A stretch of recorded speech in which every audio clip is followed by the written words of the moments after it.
Olá pessoal, sejam todos bem-vindos a mais uma videoaula.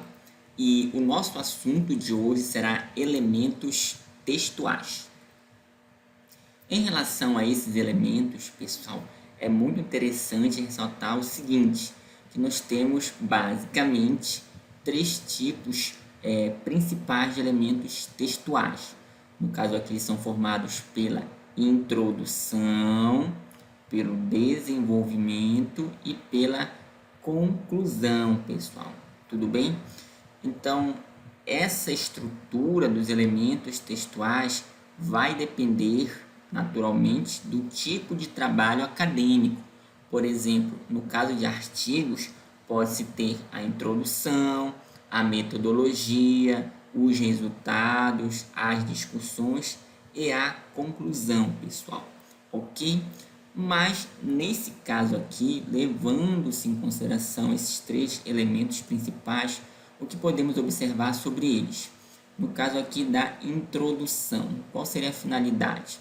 Contextualizar o tema do trabalho, observe que todos são obrigatórios. Corpo ou desenvolvimento, apresentar a revisão teórica e o estudo realizado.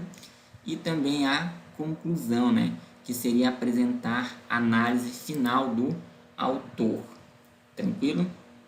Então, vamos analisar agora com mais detalhes cada um desses elementos textuais.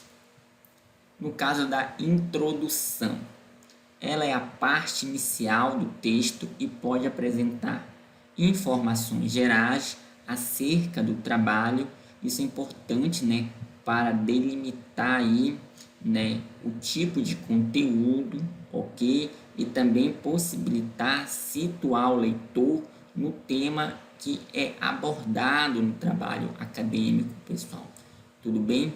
E como nós sabemos, que os temas eles podem conter muitas informações, é muito importante que na introdução ocorra a delimitação desse assunto que será abordado.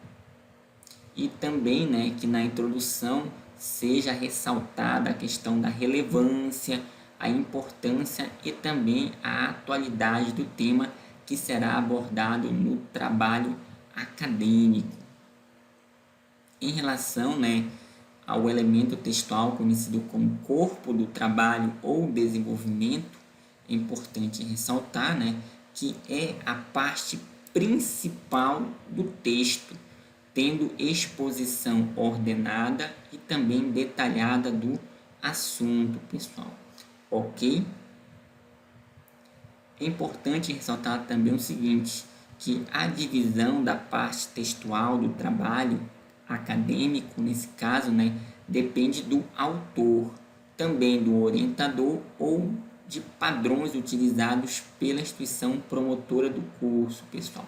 Então é sempre bom ficar atento, porque essas questões, vão influenciar, no tipo de desenvolvimento que será utilizado no trabalho acadêmico, tranquilo? Então, isso é muito importante de ser mencionado. Então, o desenvolvimento vai depender desses fatores, e também, do tipo de pesquisa que se pretende adotar, como, por exemplo, uma pesquisa quantitativa, uma pesquisa qualitativa, ok? Então, aqui vocês podem observar diferentes propostas para o desenvolvimento de um trabalho.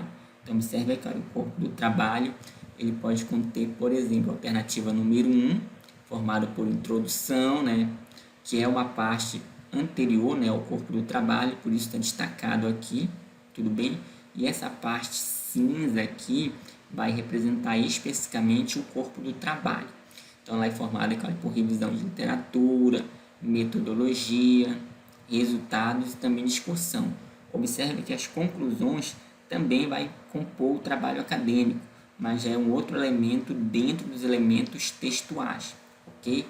Então, observe aqui, que todos esses tipos de trabalhos acadêmicos, eles vão apresentar a introdução, o desenvolvimento e as conclusões, pessoal. Então, aqui nessa parte destacada em cinza, estão propostas de como o desenvolvimento pode ser feito. Observe nesse caso aqui que nós temos justificativa, temos objetivos, a revisão de literatura, metodologia, resultados e discussão. Observe que esse item, eles vêm juntos aqui, olha, resultados e discussão. Mas aqui, resultados vai estar aqui, separado de discussão, pessoal. Tudo bem?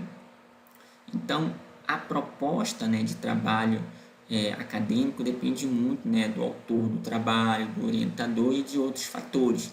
E aí você vai escolher, né, a melhor proposta para o desenvolvimento do seu trabalho acadêmico com relação à parte aí da ordenação desses itens, pessoal.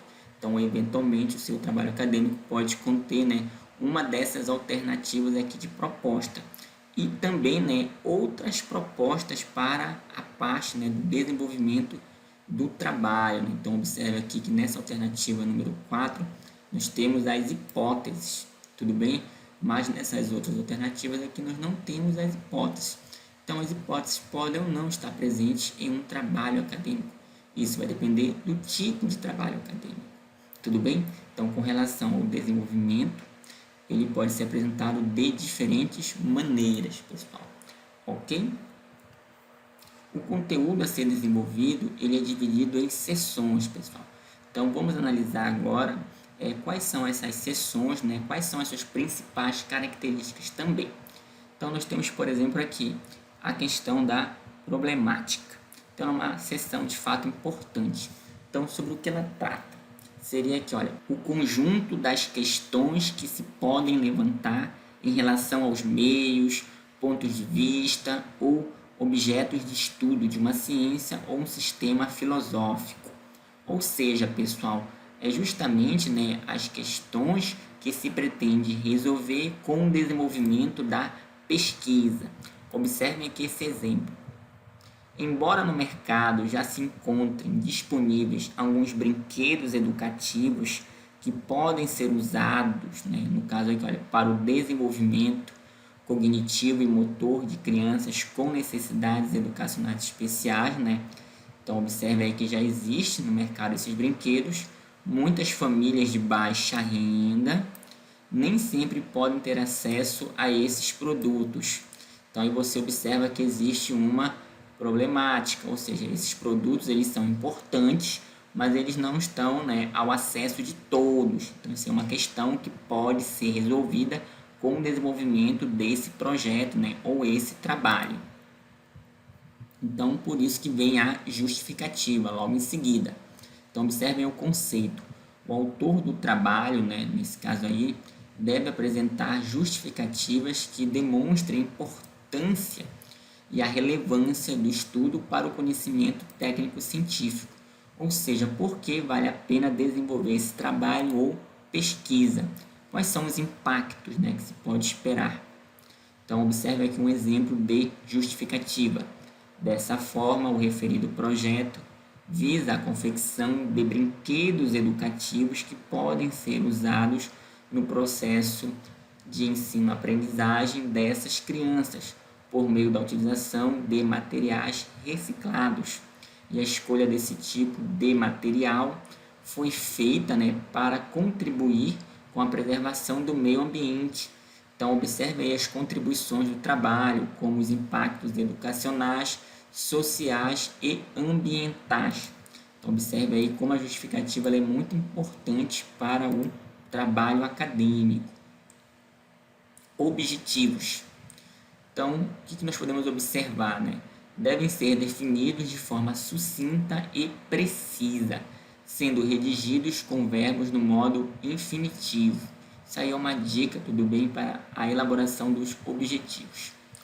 Então, aqui nós temos o seguinte: no objetivo geral é explicada a finalidade central do estudo, enquanto nos objetivos específicos é detalhado o que se pretende alcançar em cada etapa do trabalho. Ou seja, com os objetivos específicos, caso você consiga cumprir todos eles, você vai estar realizando o objetivo geral. Tudo bem? Então, vamos analisar aqui um exemplo para compreendermos melhor. Então, nós temos aqui objetivos, né? No caso aqui, objetivo geral. Desenvolver uma ração com produtos regionais de baixo custo e alto valor nutricional, para peixes onívoros de água doce em cativeiro. Tudo bem? Então, observe que isso aqui é um objetivo geral. Aí vem a pergunta, mas como você vai conseguir fazer essa ração exatamente? Por isso, nós temos os objetivos específicos. Então, observe aqui como é que vai ser feito, né, o projeto. Então, objetivos específicos. Selecionar os nutrientes, aditivos e ligantes empregados na ração. Testar a eficácia da ração na alimentação dos peixes através de parâmetros biométricos. Comparar o ganho de peso dos peixes alimentados com a ração regional com a dos peixes alimentados com a ração comercial. Observe aí que você começa os objetivos com verbos no infinitivo, por isso eu destaquei esses verbos em vermelho, tudo bem? E observe que dessa forma, né, caso você realize esses objetivos específicos, você vai conseguir alcançar o seu objetivo geral, tudo bem? Assim, de uma certa maneira, não existe um número mínimo ou máximo de objetivos específicos. Isso vai depender de acordo com o tipo da pesquisa, ok? Hipóteses. Nem todas as pesquisas, pessoal, elas usam hipóteses. É importante que isso seja ressaltado. Mas o que seriam hipóteses? São afirmações provisórias, tudo bem? Com conteúdo positivo, negativo ou duvidoso, apresentadas pelo pesquisador para possíveis respostas reveladas no desenvolvimento do trabalho, tudo bem? Então, observe que a pesquisa, né, ela pode conter as hipóteses e as hipóteses podem ajudar o pesquisador no desenvolvimento da sua pesquisa, mas a presença delas ou não no trabalho vai depender do tipo, né, de pesquisa que vai ser adotada, tranquilo? Então, aqui eu tenho um exemplo para vocês. Então, nesse caso aqui, né, uma hipótese biológica. Então, observe qual seria, né, a hipótese desse trabalho. A exposição de fetos a raio-x até o 6º mês de gestação altera sua formação genética. Então, pessoal, neste caso, essa hipótese ela é uma afirmação, né, sobre algo que vai ser comprovado ou negado ao final do trabalho, quando o pesquisador tiver os resultados da pesquisa, tudo bem? Assim, ele vai saber se essa hipótese é verdadeira ou falsa. Observe também que, nesse caso, a hipótese ajuda a guiar a pesquisa. Revisão da literatura. Então, vejam bem, pessoal, dependendo do tipo do trabalho acadêmico, esse item ele pode vir na introdução ou em seção específica. É importante, né, que se comente isso, tudo bem? Então, olha só, o aluno ele apresenta as ideias e considerações dos documentos consultados para fundamentar, né, no caso, ou respaldar, né, e também dar credibilidade ao trabalho, com ênfase na opinião ou experiência de autores consultados. Então, por isso que se faz a revisão da literatura, tudo bem? Neste momento, o pesquisador ele vai poder, né, fazer diferentes tipos de citações no texto, como as citações diretas e também indiretas, que, no caso, né, serão estudadas em detalhes mais à frente, pessoal. Metodologia. Então, aqui, né, são descritos o planejamento, a sequência, né, e a forma de realização das atividades da pesquisa, as quais devem, né, no caso, ser estabelecidas em função dos objetivos do trabalho, pessoal. Tudo bem? Alguns pesquisadores, né, usam os termos aí materiais e métodos ao invés de metodologia, tranquilo? Mas nessa seção aqui, você vai poder descrever quais são as suas ferramentas de trabalho para você desenvolver o projeto de pesquisa, ok? E como você vai utilizar essas ferramentas para você alcançar os seus objetivos. Então, né, eu trouxe para vocês um exemplo. Então, observe aqui nesse caso.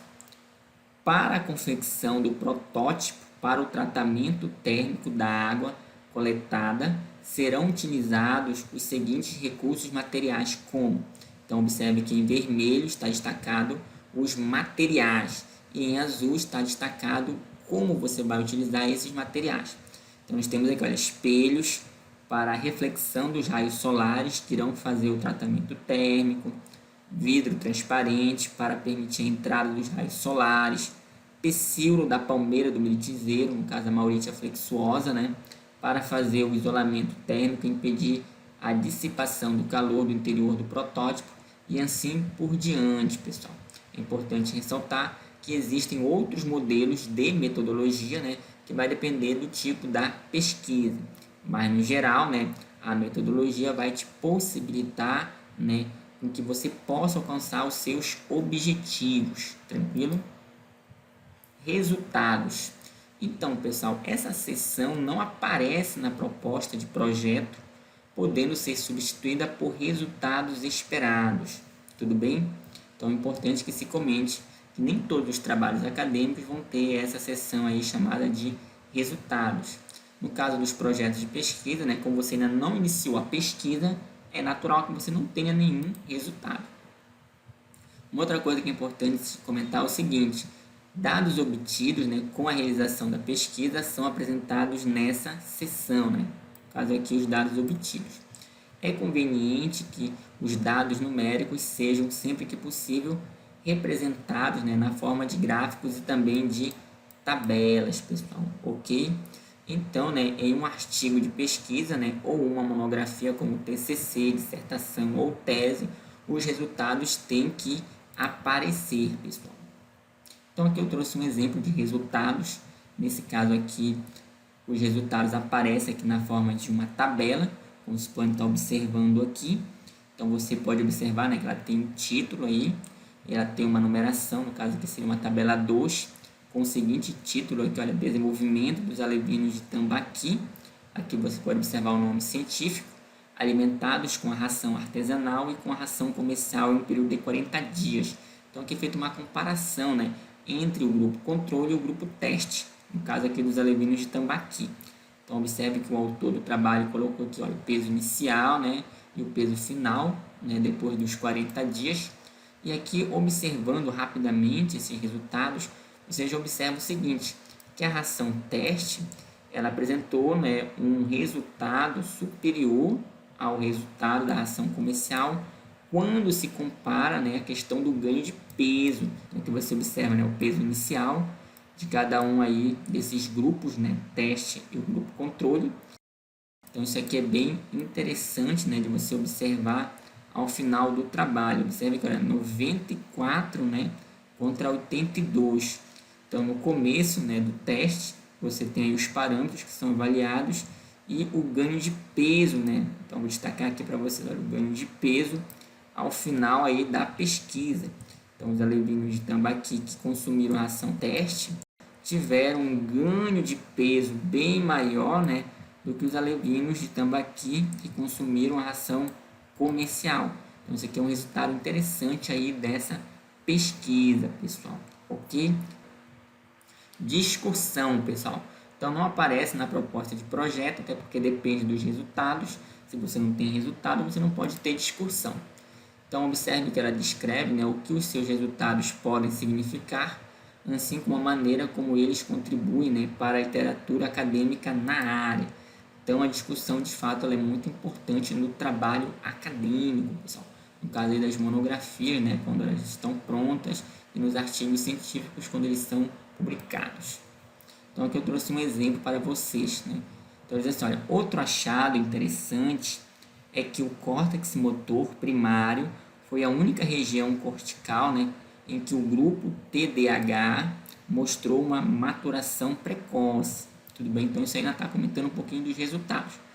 Dessa forma, observe aqui em vermelho, sugere-se que a combinação da maturação precoce do córtex motor primário com a maturação tardia de regiões de controle motor superiores pode refletir ou mesmo conduzir à atividade motora excessiva e inadequadamente controlada no TDAH. Então, observe aqui que ele pega os resultados e aí ele tenta chegar, né, a algum tipo de conclusão, né? Ou seja, o que os teus resultados significam, pessoal. Então, só para comentar um pouquinho mais, né, O TDAH significa transtorno do déficit de atenção, né, com hiperatividade. Em geral, né, o TDAH começa na infância e pode persistir na vida adulta. Pode contribuir para baixa autoestima, relacionamentos problemáticos e dificuldade na escola ou no trabalho também, pessoal. Tranquilo? Em relação aqui à conclusão, né, que é um dos 3 elementos principais, né, no texto. Então, o que nós podemos destacar é o seguinte: ela não aparece na proposta de projeto, ok? E é a parte final do texto, trazendo a análise correspondente aos objetivos ou hipóteses, caso o trabalho apresente, interpretação dos resultados do trabalho, né, de uma maneira assim mais sintética, e relação com os já obtidos, né, na literatura, além de recomendações e ou sugestões, pessoal. Então, a conclusão, de fato, ela também é muito importante aí no trabalho acadêmico. Então, eu trouxe aqui um exemplo para vocês. Observe o seguinte aqui: a realidade virtual promoveu melhora da função motora do membro superior parético. Sendo assim, este recurso pode ser indicado para o tratamento, uma opção terapêutica lúdica, podendo proporcionar uma motivação aos indivíduos, com resultados semelhantes ao convencional, pessoal. Então vejam bem, essa conclusão, né, é sobre um trabalho que aborda o uso de videogames como uma opção de atividade fisioterapêutica. Então observe aí como é feita a conclusão do autor desse trabalho, né, reunindo aí os dados, né, dos resultados e aí chegando a essas conclusões. Orçamento. Então, pessoal, o orçamento ele pode aparecer na proposta de projeto, né? É importante ressaltar que nem todos os projetos têm a seção orçamento, embora naturalmente os projetos, né, ou pesquisas sempre tenham custos. Então, com relação ao conceito, pessoal, o orçamento, né, ele é um tipo de planejamento feito justamente, né, para questões financeiras com relação à execução, né, ou viabilidade da pesquisa. Então, vejam bem, é a avaliação ou cálculo aproximado do custo de uma obra, né, um empreendimento ou serviço. Daí a importância do orçamento, né, especialmente, né, para a proposta de projeto, pessoal. Ok? Eu trouxe aqui para vocês, né, um modelo de orçamento, tudo bem? Então aqui vocês podem observar, né, que nós temos o item, no caso aqui observe a descrição desse item, né? Aqui nós temos a quantidade desse item, o preço unitário, no caso aqui em reais, e o preço total. Então você vai observando aqui que o orçamento ele ajuda você na hora de planejar as suas atividades, né? Caso você precise comprar aí materiais para fazer a sua pesquisa, né? E esses materiais não estejam disponíveis no momento e você venha a ter que adquirir eles. Então observe aqui nesse exemplo, por exemplo, nós temos aqui, ó, bandeja plástica. Então nós temos a quantidade, no caso seriam 3. Observe que cada uma está saindo ao valor de R$17. Como você vai precisar de 3, o valor total seria R$51. Como nós temos outros itens, você tem que fazer a somatória aí de todos esses valores. Então, o total seria esse aqui, né? Na compra de materiais para o desenvolvimento dessa pesquisa. Alguns tipos de orçamento, pessoal, é possível você descrever, né, se esse material ele é de consumo ou se esse material ele é permanente. O material de consumo é aquele que você vai utilizar ao longo do projeto e ele, né, vai ser, entre aspas, gasto, como por exemplo papel, né, entre outros tipos de materiais. Já a questão do material permanente é aquele material que ele vai permanecer, né, após o término do projeto, como por exemplo o computador, o microscópio, né, entre outros tipos de materiais. Então, de uma certa maneira, né, os editais, né, que permitem a um projeto, né, fazer a seção orçamento, eles pretendem garantir recursos ao pesquisador para a compra de materiais, né, ou outras despesas. Já aqueles editais, né, em que não é permitido você fazer o orçamento, são aqueles editais em que a instituição, né, de fomento, ela não vai destinar recursos para a compra de materiais para o desenvolvimento daquela pesquisa. Geralmente, nesses editais, eles garantem apenas as bolsas para os alunos. Cronograma.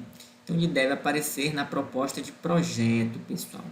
Então, é muito importante ressaltar, né, que o cronograma também é um elemento importante aí para a sua pesquisa, caso ela esteja ainda no início. Então, aqui, observe o seguinte, né? É uma ferramenta de gestão de atividades, normalmente em forma de tabela ou quadro, que também contempla o tempo em que as atividades vão se realizar. Ou seja, uma forma de você apresentar, né, para o leitor quais são as atividades que você vai desenvolver durante o projeto, né, e o tempo que você vai ter para poder desenvolver essas atividades. Tudo bem? Importante ressaltar que o cronograma ele não aparece no trabalho concluído, como no caso aí das monografias, pessoal, ok? Então aqui eu trouxe para vocês um exemplo, né, de um cronograma. Você observa aqui, olha, a atividade, tudo bem? E aqui você observa o período, né, ou seja, quando você vai desenvolver aquela atividade. Por exemplo, aqui, olha, a confecção do protótipo, você vai levar aqui, olha, 2 meses para você fazer, né, a confecção desse protótipo. Observe que são os 2 primeiros meses em que você vai fazer aqui essa atividade de confecção do protótipo. Observe que aqui, olha, as palestras vão ser feitas aqui, olha, a partir do 4º mês desse projeto e vão até o 5º mês. E aqui o relatório final, né, no último mês de desenvolvimento desse projeto. Então, por isso que o cronograma ele é importante, né? Porque você vai poder dizer quais são as atividades que você vai desenvolver e quando você vai desenvolver essas atividades, tudo bem? Nesse caso aqui, as diferentes atividades estão distribuídas em 8 meses, que é o tempo de duração desse projeto. É importante ajustar, né, as atividades ao tempo de execução do projeto, que pode ser dias, semanas, meses, por exemplo. Ok, pessoal? Citações no texto. Então, pessoal, segundo a ABNT, citação é a menção de uma informação extraída de outra fonte. Tudo bem? Então, nós iremos utilizar, né, essa norma da ABNT que trata sobre citações em documentos. Então, observe aqui, né, o conceito que nós temos, que as informações retiradas em outras fontes, né, as chamadas citações, servem para reforçar e respaldar as ideias do autor do trabalho, pessoal, ok?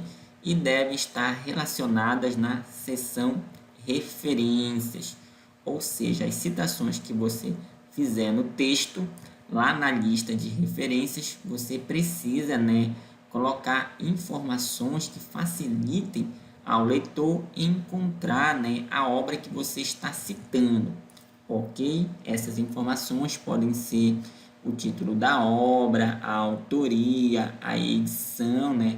Por exemplo, a editora e o local de publicação, entre outras informações, ok? Aqui nós vamos ver, né, os tipos de citação.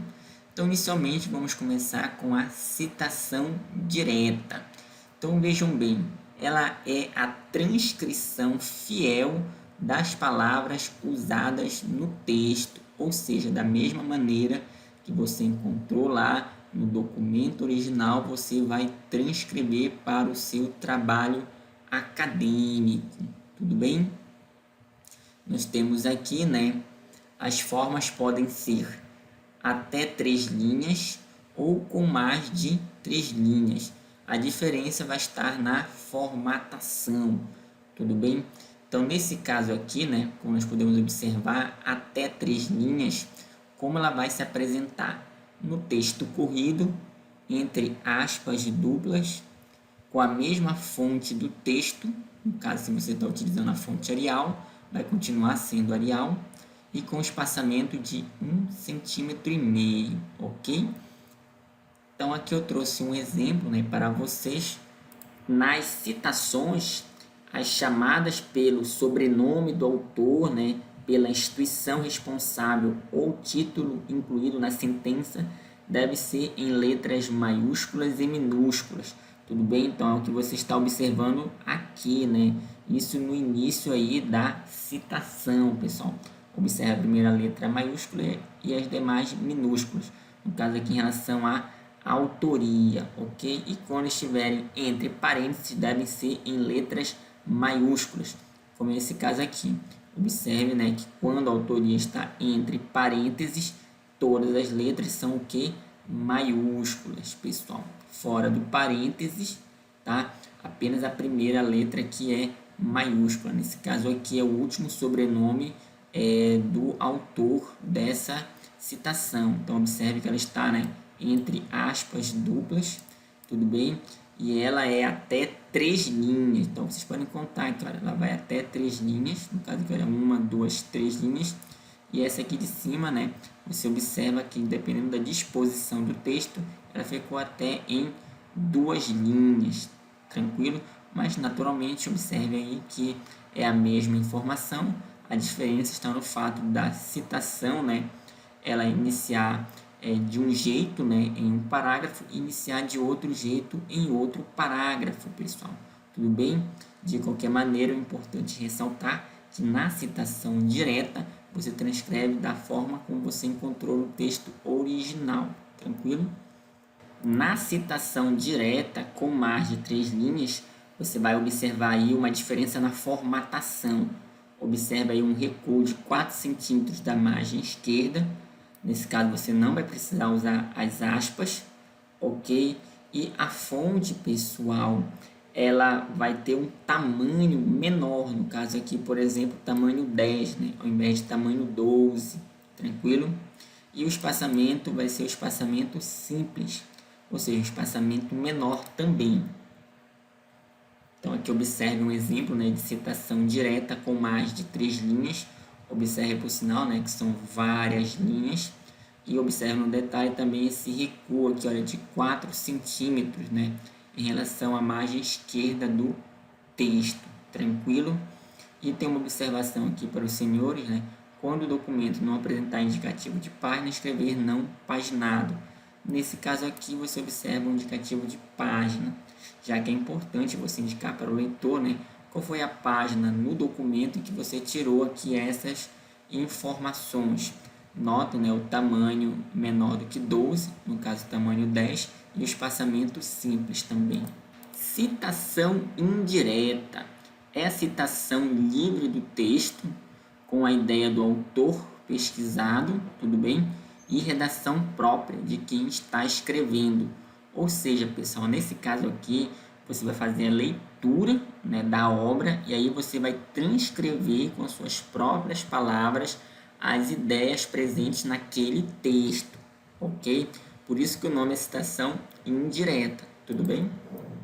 A forma de apresentação é essa aqui, olha, no texto corrido, com a mesma fonte do texto, no caso, se você está utilizando a fonte Arial, continua com a fonte Arial, e o espaçamento também é 1,5, pessoal. Tudo bem? Então, aqui você vai observar o seguinte, né? Nós temos uma citação indireta que vai ser feita, né, a partir dessa parte do texto. Então, você tem aqui essa informação, né, que diz, né, o seguinte: o acesso à água tratada continua sendo uma necessidade premente em muitos países. Os dejetos humanos são a forma mais comum de contaminação da água, resultando em doenças que podem ser praticamente erradicadas mediante a instalação de sistemas adequados de esgotos e abastecimento de água. Então, essa aqui é a informação do texto original, tudo bem? E a citação direta, né, vai extrair essa informação do texto original, mas você observa, né, que a pessoa que faz a citação direta, ela vai colocar essas ideias com as suas próprias palavras. Então vai ficar assim, olha: a contaminação da água pelos dejetos humanos continua sendo a causa mais comum de doenças, o que pode ser combatida com a instalação de sistemas de esgotos e abastecimento de água adequados. Então aí você observa, né, que é a mesma informação, só que aqui, né, através dessa citação direta, a pessoa que fez ela pôde resumir um pouco mais, né, o texto. Então, isso aí é uma das finalidades, né, da citação indireta. E aqui você observa, né, a fonte, ou seja, da onde foi tirada essa informação. No caso aqui, a Fundação Getúlio Vargas. Aqui você observa o período e o número da página, tudo bem? Aqui tem uma observação, né? Aqui não é obrigatório o indicativo de página, então se você não quiser colocar, não precisa. No caso aí da citação indireta, tudo bem? Citação de citação. Então esse caso ele é bem interessante, pessoal. Então vejam bem, é a citação que pode ser direta ou indireta de um texto que o autor não teve acesso ao documento original, sendo identificada pela expressão em latim apud, que significa citado por. Ou seja, nesse caso aqui, você não teve acesso a uma obra, né, digamos uma obra rara, né, já faz muito tempo que ela foi publicada, mas você teve acesso a uma obra mais recente que traz informações da obra que você tinha interesse. Então, é por isso que você vai fazer a citação de citação, tudo bem? Então, nesse caso aqui, nós temos uma citação de citação direta até 3 linhas. Então, observe como é que fica. Deve seguir as mesmas recomendações das citações diretas até 3 linhas, apenas incluindo o autor que faz a citação de outra fonte. Então, observe aqui nesse exemplo, né, como é que fica. Então, você tem que olhar a informação, tudo bem? Observe que vem entre aspas duplas, porque se trata aí de uma citação direta até 3 linhas. Nesse caso aqui, foi utilizada apenas 2 linhas. E aqui você está observando a fonte, né? Então, nós temos aqui, olha, Viana, 1986, página 172, né? Citado por Segato, né? 1995.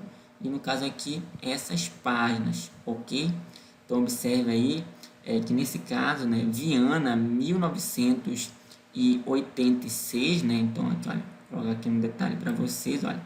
Essa informação representa a obra original, a qual o autor do trabalho acadêmico não teve acesso, tudo bem? Então, aqui observe nesse esquema como é que fica.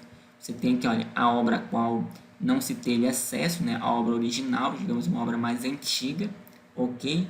Então, isso pode ser comum, né, em obras raras, tudo bem?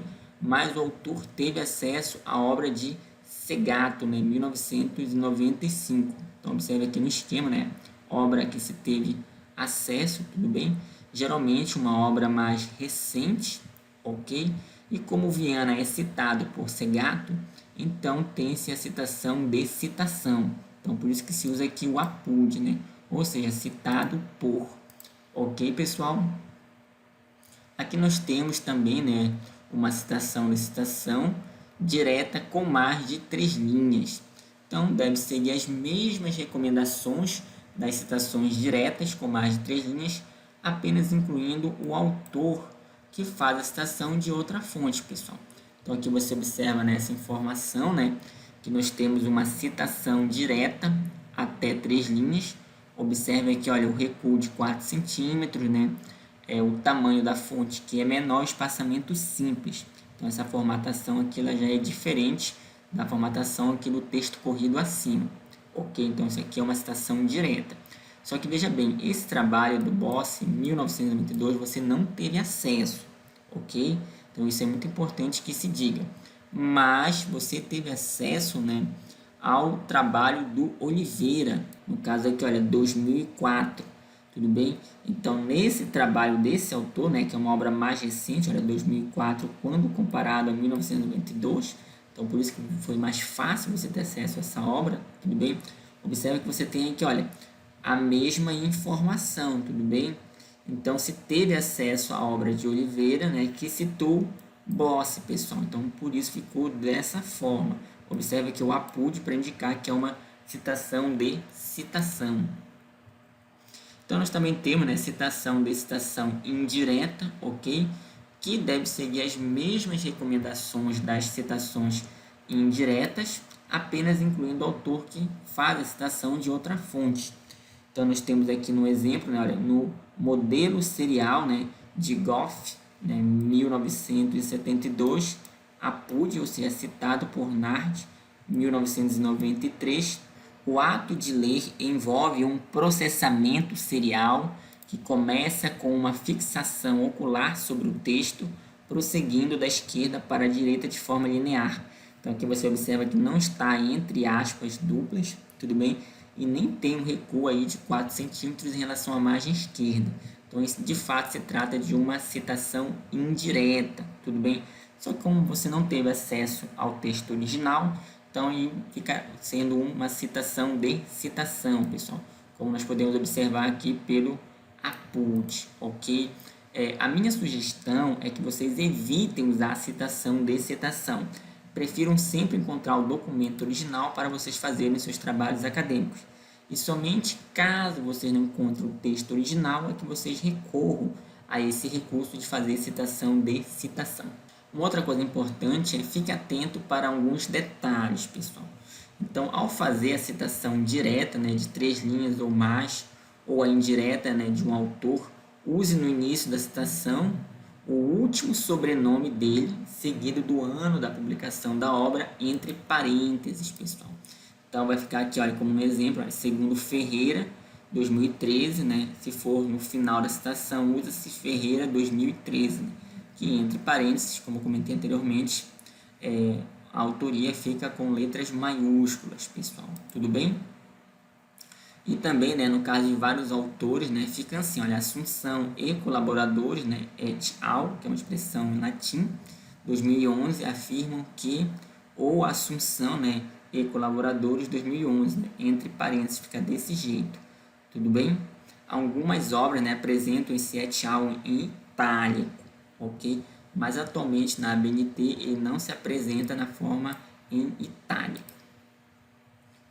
Para mais de uma obra citada, fica assim, olha, mesmo autor em datas diferentes. Nesse caso aqui, olha, esse autor, né, cujo último sobrenome é Silva, ele publicou aí vários livros e você acabou utilizando, né, esses vários livros, né, ou várias obras no seu trabalho acadêmico. Então é por isso que você pode informar as datas, né, em que essas obras foram publicadas, tudo bem? Logo, se você citar 2 trabalhos em datas diferentes do mesmo autor, vai ficar dessa maneira. O mesmo autor na mesma data, a diferença vai ser o seguinte, você colocar aqui, olha, essas letras do alfabeto. No caso, o Silva, né, ele publicou mais de uma obra, né, no ano de 2001, e você está utilizando 2 obras dele no seu trabalho acadêmico. Então, você vai poder colocar, olha, Silva 2001A, Silva 2001B, né, para indicar que são obras diferentes, tudo bem? Logo, se o autor tem mais de um trabalho citado na mesma data, vai ficar dessa maneira aí a citação, tudo bem? Além disso, as citações indiretas de diversos documentos, né, de vários autores mencionados simultaneamente, devem ser separadas, né, por ponto e vírgula em ordem alfabética. Então, nós temos aqui, olha, Ferreira 2001, observe que, olha, a letra F, tá? Vem na frente da letra R, que vem na frente da letra S, né, na ordem lá do alfabeto. Então, aí você não vai colocar, né, a ordem das obras por data. No caso, agora 2001, 2017 e aqui 2013. Não é a data, é por ordem alfabética, tudo bem? Você deve utilizar como um critério para você ordenar, né, diferentes citações, né, que estão reunidas juntas aqui. Isso geralmente acontece, né, quando esses autores falam sobre o mesmo assunto, pessoal. E você quer colocar aí, por exemplo, em um parágrafo só. Tranquilo? Em relação aos sistemas de citação, né? Então, nós temos o sistema de citação autor-data. Como é que ele funciona? É formado pela autoria, no caso pessoal, institucional ou pelo título, ok? Pelo ano de publicação, volume, páginas consultadas, né? Para textos transcritos, por exemplo, né? Etc. Então, aqui eu trouxe um exemplo para vocês, né? Desse sistema de citação autor-data. Então, você observa aqui, olha, o autor, né, olha, Teixeira, tudo bem? E aqui a data, tá? Então, aqui você observa essa citação, né, indireta no início do parágrafo, e aqui é a mesma citação indireta, só que você observa que a fonte, né, aparece no final do parágrafo, pessoal. Tudo bem? Então, aí você tem opções de como você organizar o seu texto, ok? Nesse caso, esse sistema de citação é o autor-data, porque você tem a autoria e você tem a data. Nós também temos o sistema numérico, né? é indicada pela utilização de números arábicos em sequência crescente do início ao fim do texto, pessoal. Nesse caso aqui você não precisa colocar, né, a autoria e tampouco a data de publicação da obra, basta aí fazer um indicativo numérico. Então vamos ver aqui no exemplo, né? Vocês observem que é feita aqui uma citação, só que você observa que não aparece o nome do autor, né, ou a autoria e a data da publicação, apenas o indicativo numérico, pessoal. Tudo bem? Então no corpo do texto fica o indicativo numérico, geralmente aqui, olha, na forma de um expoente, tudo bem?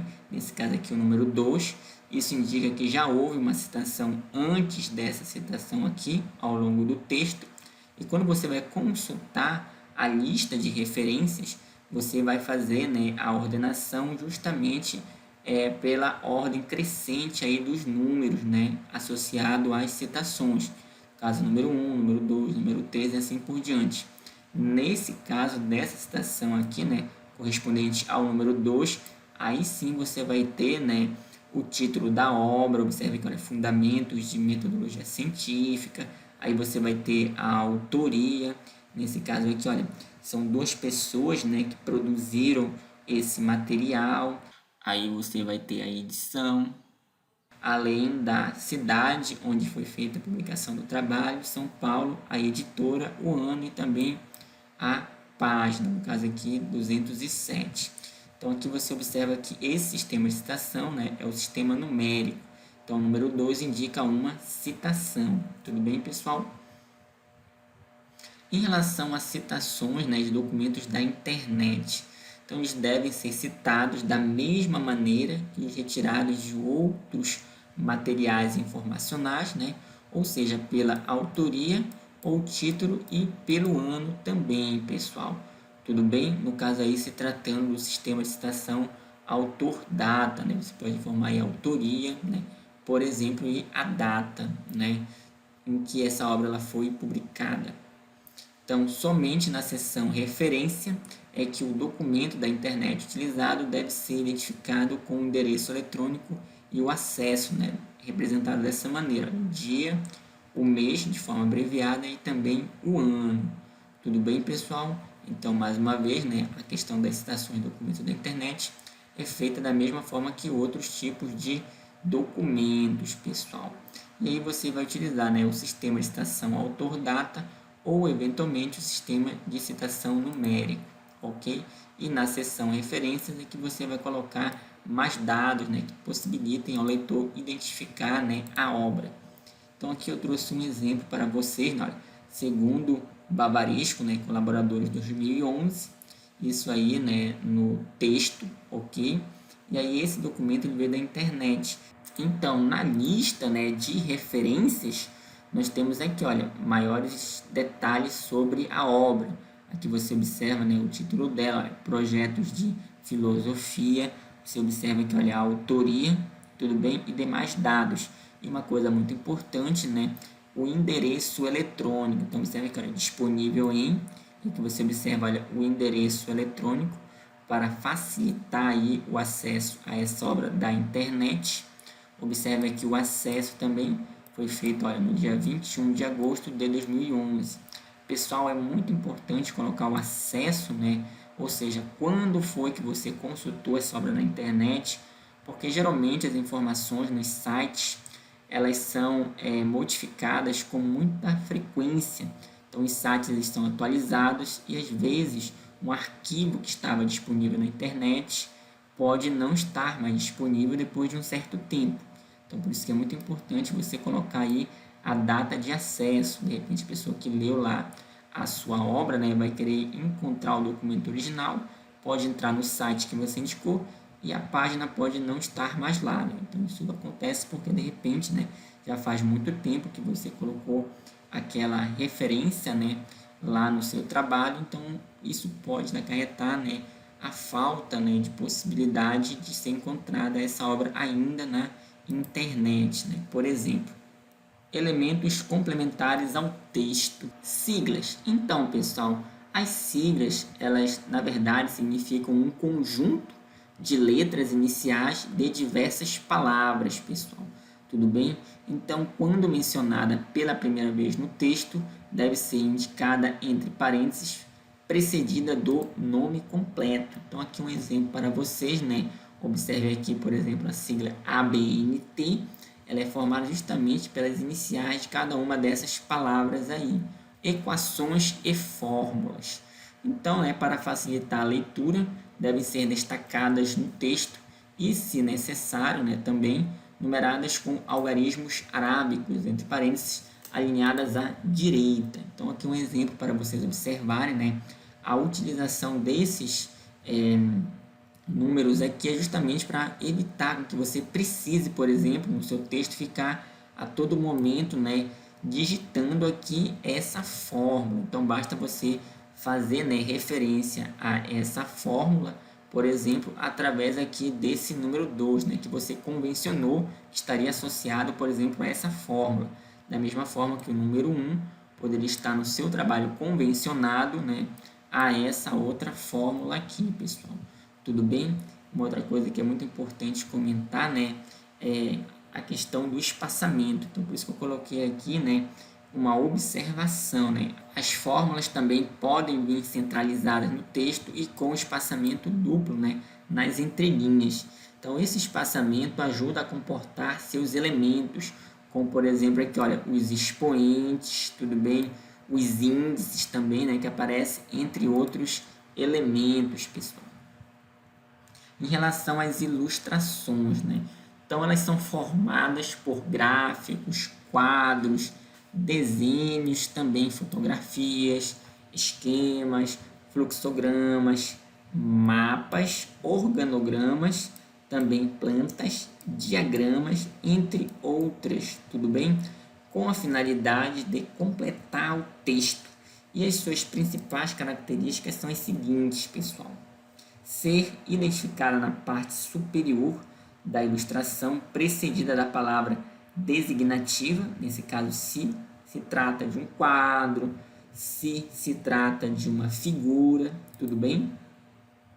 Além disso, na parte inferior deve estar a fonte consultada, notas, legendas ou outras informações, pessoal. Ter numeração arábica, sequencial ao longo do texto e título, ok? E ou legenda explicativa também.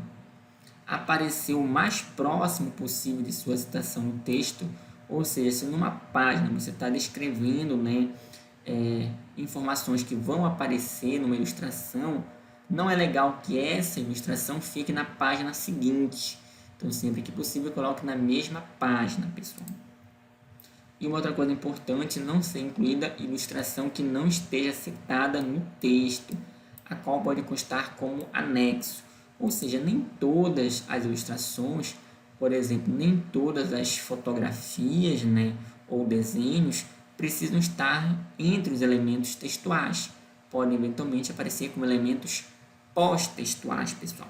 E nesse caso entra como anexo, caso não tenha sido você que produziu aquele material. Caso você tenha produzido aquele material, vai entrar como apêndice, ok?